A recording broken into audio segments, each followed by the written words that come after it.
Hello everyone, स्वागत है आप सभी का फिर से हमारे एक और नए वीडियो में। आज का ये वीडियो हमारा है completely based on iron carbide diagram. ठीक है, जिसको हम लोग आयरन कार्बन इक्विलिब्रियम डायग्राम भी कहते हैं, आयरन कार्बन फेज डायग्राम भी कहते हैं। कंस्ट्रक्शन कैसे करते हैं, बहुत सारा इंटरव्यू में डायरेक्टली आपको बनाने के लिए दे दिया जाता है, और इसका जो रिएक्शंस होता है इसमें मोस्ट इंपॉर्टेंट इनवेरिएंट रिएक्शन, वो भी हम लोग अभी डिस्कस करेंगे, तो कंप्लीटली आपको समझ में आएगा। This is my guarantee. चलिए, तो सबसे पहले जब हम लोग इसका डायग्राम को बनाते हैं, इसमें कुछ इंपॉर्टेंट टेम्परेचर रेंजेस टेम्परेचर है। देखिए, सबसे पहले 720 degree Celsius, 768 degree Celsius, 910 degree Celsius, 1147 degree Celsius, 1400 degree Celsius, 1498, 1539, that is melting point of iron. अब ये टेम्परेचर इंपॉर्टेंट क्यों है? देखिए, 727 डिग्री सेल्सियस जो टेम्परेचर है ना, 727 डिग्री सेल्सियस, इसको लोअर क्रिटिकल टेम्परेचर बोलते हैं, that is also known as AC1 temperature. ठीक है, 910 डिग्री सेल्सियस के बाद जो है, अगर आप टेम्परेचर को बढ़ाइएगा तो आयरन का जो क्रिस्टल स्ट्रक्चर है वो चेंज हो जाएगा। आयरन का क्रिस्टल स्ट्रक्चर चेंज हो जाएगा। बात समझ में आया? 910 के नीचे यहाँ पे क्या फेराइट रहता है, अल्फा फेराइट जिसको हम लोग बोलते हैं, और उसका क्रिस्टल स्ट्रक्चर BCC रहता है, बॉडी सेंटर्ड क्यूबिक। 910 के बाद टेम्परेचर और अगर बढ़ाते जा रहे हैं और बढ़ाते जा रहे हैं तो इसका स्ट्रक्चर रहता है, चेंज हो जाता है। बात समझ में आया? वो फिर FCC में आ जाएगा। उसके बाद और अगर बढ़ाइएगा तो फिर वो वापस से जब डेल्टा फेराइट जोन आएगा तो फिर वहां पे वो BCC में आ जाएगा। इसलिए सब टेम्परेचर जोन इंपॉर्टेंट है, अलग अलग टेम्परेचर पे रिएक्शंस होता है, देखते हैं। अब हम लोग बात करते हैं ये 768 डिग्री सेल्सियस क्या है। 768 डिग्री सेल्सियस को हम लोग क्यूरी टेम्परेचर कहते हैं। क्यूरी टेम्परेचर का मतलब क्या हुआ? क्यूरी टेम्परेचर वो टेम्परेचर है जहां पर आयरन अपना जो फेरोमैग्नेटिक बिहेवियर है उसको लूज करके पैरामैग्नेटिक बिहेवियर को अपना लेता है। सिंपल भाषा में समझिए, 768 टेम्परेचर के नीचे आयरन में मैग्नेटिक बिहेवियर रहेगा। 768 डिग्री सेल्सियस के बाद जो है उसका मैग्नेटिक बिहेवियर लूज हो जाएगा और वो पैरामैग्नेटिक बन जाएगा। ठीक है, तो चलिए अब देखते हैं इसको बनाएंगे कैसे। सिंपली आपको करना क्या है, देखिएगा, यहाँ से और यहाँ से एक ऐसे आपको लाइन लेके आना है। ठीक है, स्ट्रेट लाइन है ये क्या है? स्ट्रेट लाइन है। इसको ऐसे मिला देंगे। इतना करने के बाद इसको थोड़ा सा बढ़ा देंगे, ऐसे लाइन को, ये जो यहाँ पे मिल रहा है इसको बढ़ा देंगे। ठीक है, इसके बाद देखिएगा यहां से क्या करेंगे, एक हम लोग को ऐसे कर देना है, एक लाइन ऐसे निकाल देंगे स्ट्रेट, और दूसरा स्ट्रेट लाइन आएगा यहां से। ये बात समझ में आया क्या? इतना करने के बाद इस वाला को जो है थोड़ा सा हम लोग ऐसे कर्व ले जाएंगे और ऐसे करके इस पे गिरा देंगे, ये कर्व रहेगा। यहां से एक स्ट्रेट लाइन ऐसे लेके आएंगे। ये बात समझ में आया? यहां से स्ट्रेट लाइन मिलेगा। अब जरा यहां पे बात करते हैं। यहां से आप क्या करिए, इसको ऐसे कर दीजिएगा। ठीक है, और यहाँ पे 910 से एक कर्व लाइन ऐसे लाना है, इस पे रख देना है। ये वाला जो पोर्शन है ये ऐसे मिला हुआ रहेगा। ठीक है, एक लाइन, ये एक टेम्परेचर है, इसलिए हम यहाँ पे कोई, ये 727 डिग्री सेल्सियस है, 727 डिग्री सेल्सियस है। अब यहाँ से आपको क्या करना है, इसको थोड़ा छोटा कर देते हैं। यहाँ से आपको एक ऐसे कर्व लाइन ले जाके इसको मिला देना है। बात समझ में आया? ये वाला जो टेम्परेचर आप देख रहे हैं ये हमारा ऐसा रहेगा, और इसको आप डॉटेड लाइन से ऐसे बढ़ा दीजिए। ये 1539 के करीब करीब आप इसको लाके फिर ये एक लाइन रहेगा जो हमारा बाउंड्री लाइन है। ये बात समझ में आया आपको? इतना करने के बाद अभी और थोड़ा सा देखिएगा, जब आप इतना कर लेंगे तो आपका डायग्राम रेडी हो गया। डायग्राम रेडी हो गया। अब यहाँ पे हमको क्या लिखना, कंपोजिशन लिखना है। करते हैं, ये एक हमारा मतलब फ्री हैंड रफली यहाँ पे हम एक डायग्राम बना दिए हैं। अब इस पे कंपोजिशन हमको लेवल करना है। देखिए, सबसे पहले ये जो पॉइंट आप देख रहे हैं ना, यहाँ पे तो मेरा कार्बन का जो सॉल्युबिलिटी है 0.025% का है। ये बात, यहाँ पर 0.008% है। ये वाला जो आप पॉइंट देख रहे हैं इसको हम यहाँ पे लेके चलते हैं जरा सा। ये जो दिख रहा है ना आपको, ये वाला पॉइंट, ये 0.1% है। ये कितना है यहाँ पे हम लिख देते हैं 0.1%, या आप 0.9% भी बोल सकते हैं, थोड़ा सा इधर उधर हो सकता है। इस पॉइंट पे मेरा जो कंपोजिशन है ये है 0.17%। ये बात समझ में आया? इस पॉइंट पे मेरा कार्बन का सॉल्युबिलिटी है 0.52%। यहाँ पर ये जो आप देख रहे हैं, चलिए हम इसको लिख देते हैं 0.17%, छोटा कर दिए। ये वाला है मेरा 0.83%, 0.83%। ठीक है, ये जो आप देख रहे हैं यहाँ पे मेरा सॉल्युबिलिटी कितना है कार्बन का, 2.1%। ये रहा मेरा 4.3% एंड दिस इज 6.67%, और यहाँ पे कम्प्लीटली Fe3C है, मतलब फेराइट है, यहाँ पे मेरा आयरन है। और ये जो कंपोजिशन है वेट परसेंटेज ऑफ कार्बन है, ये क्या है, weight percentage of carbon, and this is our temperature, this is our temperature. क्या ये आपको विजिबल है क्लियरली, क्योंकि बोर्ड भी कट जा रहा है, ठीक है।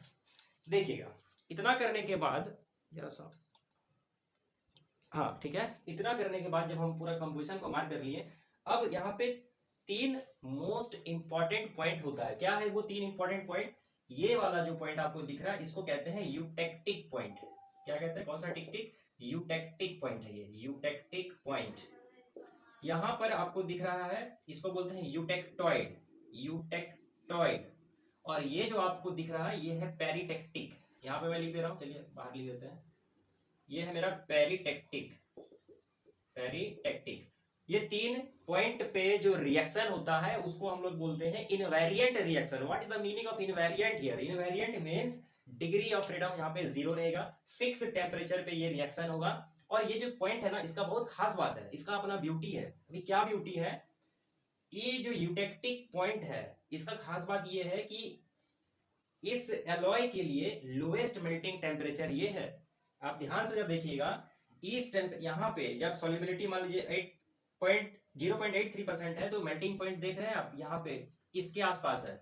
लेकिन जब हम कंपोजिशन को बढ़ा दिए, कार्बन का 4.3% कार्बन है, तो मेरा जो एलॉय का जो कंपोजिशन मेल्टिंग पॉइंट है वो that is 1147 degree Celsius. That's why eutectic point is the lowest melting temperature of any alloy. बात समझ में आया? इससे कम मेल्टिंग पॉइंट हो नहीं सकता है, खास बात है। फिक्स यूटेक्टिक टेम्परेचर फिक्स है कि 1147 पे eutectic reaction takes place, and this is eutectoid, this is eutectoid point, this is also fix temperature 727 temperature eutectoid points यहाँ पे होता है, एंड यहाँ पे यूटेक्टॉइड रिएक्शन टेक्स प्लेस। बस समझ में आया?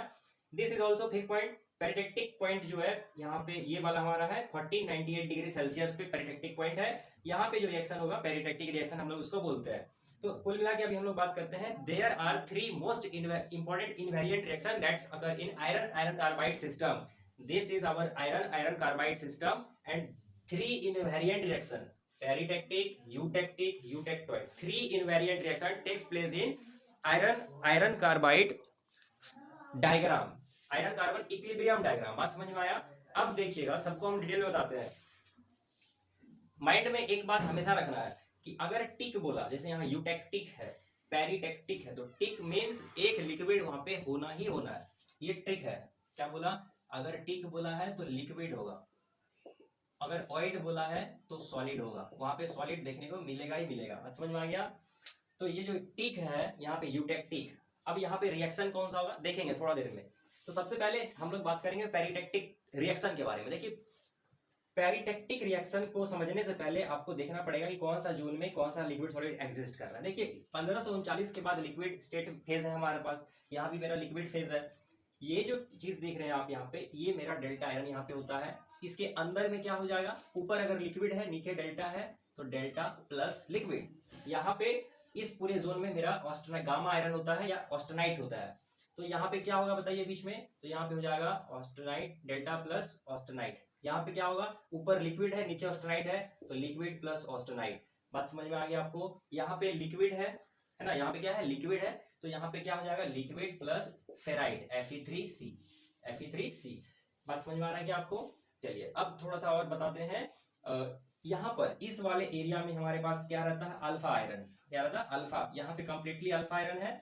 यहाँ पे क्या होगा, austenite plus ferrite, austenite plus ferrite. बात समझ में आ रहा है क्लियर? यहाँ पे क्या है, ये अल्फा आयरन है, इसको बोलते हैं अल्फा फेराइट। यहाँ पे क्या होगा, इस जोन में अगर आपसे ये जो पॉइंट है ना, ये खास है। चलिए अभी इसको हम नहीं बताते हैं, बताएंगे। तो पेरिटेक्टिक पॉइंट पे रिएक्शन जो होता है, peritectic reaction takes place at 1498 degree Celsius. 1498 degree Celsius पे पेरिटेक्टिक रिएक्शन टेक्स प्लेस। यहाँ पे होगा क्या, पेरिटेक्टिक रिएक्शन पे होगा क्या, मेरा एक सॉलिड और एक लिक्विड, एक सॉलिड और एक लिक्विड, मतलब कि डेल्टा आयरन और लिक्विड मिलके क्या बनाएगा, ऑस्टेनाइट बनाएगा, गामा आयरन बनाएगा। कूल करने पे, जब हम ऊपर से नीचे आ रहे हैं, ठीक है, कूल कर रहे हैं, सॉलिडिफिकेशन हो रहा है, तो लिक्विड प्लस डेल्टा मिलके मेरे को क्या दे रहा है, ऑस्टेनाइट दे रहा है। ये बात समझ में आया? तो इसको हम लिखें कहाँ पे, तो लिखने के लिए थोड़ा सा हमको समस्या हो रहा है, तो चलिए लिखने के लिए हम इसके अंदर में ही लिख रहे हैं सारा रिएक्शन को। तो पहला है हमारा, मान लीजिए पेरिटेक्टिक को 1 नंबर दिया हूँ, यूटेक्टिक को 2 नंबर दिया हूँ, यूटेक्टोइड को 3 नंबर दिया हूँ। तो रिएक्शन नंबर 1 का बात कर रहे हैं, डेल्टा फेराइट प्लस लिक्विड मेरे को रिएक्ट करके दे रहा है ऑस्टेनाइट। क्रिस्टल स्ट्रक्चर क्या रहेगा, डेल्टा का रहता है बीसीसी, डेल्टा फेराइट का बीसीसी होगा, लिक्विड का तो कोई क्रिस्टल स्ट्रक्चर नहीं होगा, ऑस्टेनाइट का रहता है एफसीसी। अब जरा बात करते हैं कंपोजिशन का।